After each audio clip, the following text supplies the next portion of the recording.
કેમ છો મિત્રો, તમારું સ્વાગત છે વધુ એક આપણા નવા વિડીયોમાં। હવે આજના વિડીયોમાં આપણે જાણીશું કે યુટ્યુબ ચેનલનું નામ બદલવાથી આપણા ચેનલ પર શું ઇફેક્ટ પડે છે અને તેનું સોલ્યુશન કઈ રીતે લાવવું, અને ચેનલનું નામ બદલ્યા પછી ચેનલ સર્ચમાં નથી આવતું તો સર્ચમાં કેવી રીતે લાવવું તેના વિશે પણ આ વિડીયોમાં સંપૂર્ણ માહિતી આપેલ છે, તો વિડીયોને ખાસ એન્ડ સુધી જોવો। હવે સૌથી પહેલા આપણે મોટા ચેનલની વાત કરીએ કે જેને 100 કે સબસ્ક્રાઇબર કમ્પ્લીટ થઈ ગયા છે અને તેને વેરિફિકેશન ટીક માર્ક મળેલું છે। હવે આ કન્ડિશનમાં તમે યુટ્યુબ ચેનલનું નામ બદલી નાખો છો તો વેરિફિકેશન બેચ હટી જાય છે। હવે વેરિફિકેશન બેચ લેવા માટે પાછું રીઅપ્લાય કરવું પડે છે વેરિફિકેશન બેચ માટે, અને યુટ્યુબ ખુદ જોશે, યુટ્યુબની ટીમ જોશે કે હવે વેરિફિકેશન બેચ આપવું જોઈએ કે નહીં।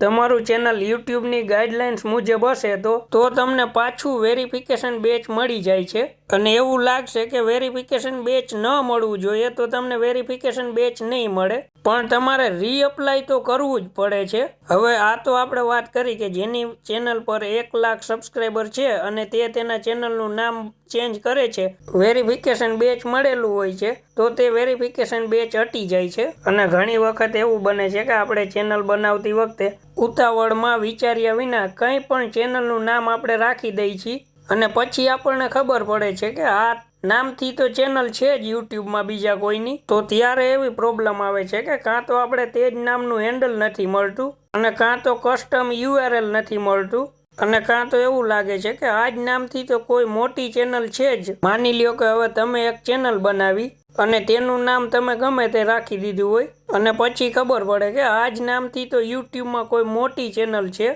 તો આવી કન્ડિશનમાં એ મોટી ચેનલ સર્ચમાં આવશે, આપણી ચેનલ સર્ચમાં નહીં આવે, ત્યારે આપણે આપણી ચેનલનું નામ બદલી નાખીએ છીએ। હવે નામ બદલ્યા પછી ચેનલ આપણી રેન્ક નથી કરતી, આપણને એવું લાગે છે, તો સૌથી પહેલા તમે જે નામ રાખ્યું હોય ને તે નામ તમારે ચેનલના ઓપ્શનમાં જઈને કીવર્ડનું ઓપ્શન આવે છે ને ત્યાં તમારે તમારું નવું યુટ્યુબ ચેનલનું નામ નાખી દેવાનું છે। જે પણ તમે નામ બદલીને તમે તમારી યુટ્યુબ ચેનલનું નામ રાખ્યું હોય ને તે જ નામ તમારે ત્યાં કીવર્ડમાં નાખી દેવાનું છે, અને જ્યારે પણ તમે વિડીયો અપલોડ કરો છો ત્યારે તમારા વિડીયોના હેશટેગમાં પણ તમારી ચેનલનું નામ નાખી દેવાનું છે, એટલે તમારી ચેનલ સર્ચમાં આવવા લાગશે। અને જો તમે ચેનલનું નામ બદલી નાખો છો અને આ કંઈ નથી કરતા તો તમારી ચેનલ સર્ચમાં આવતી નથી, તો તમે આ સેટિંગ કરી અને તમારી ચેનલ પણ સર્ચમાં લાવી શકો છો। અને હા મિત્રો, ચેનલ બનાવતી વખતે જે પણ તમારે ચેનલનું નામ રાખવું હોય તે ચેનલનું નામ તમારે યુટ્યુબમાં સર્ચ કરી અને જોઈ લેવાનું છે કે તે નામથી ચેનલ કોઈ છે કે નથી। બાકી મિત્રો, તમે યુટ્યુબ ચેનલનું નામ અને હેન્ડલ 14 દિવસની અંદર 2 વખત બદલી શકો છો। જો તમે 14 દિવસની અંદર તમે તમારા ચેનલનું નામ 2 વખત બદલી નાખો છો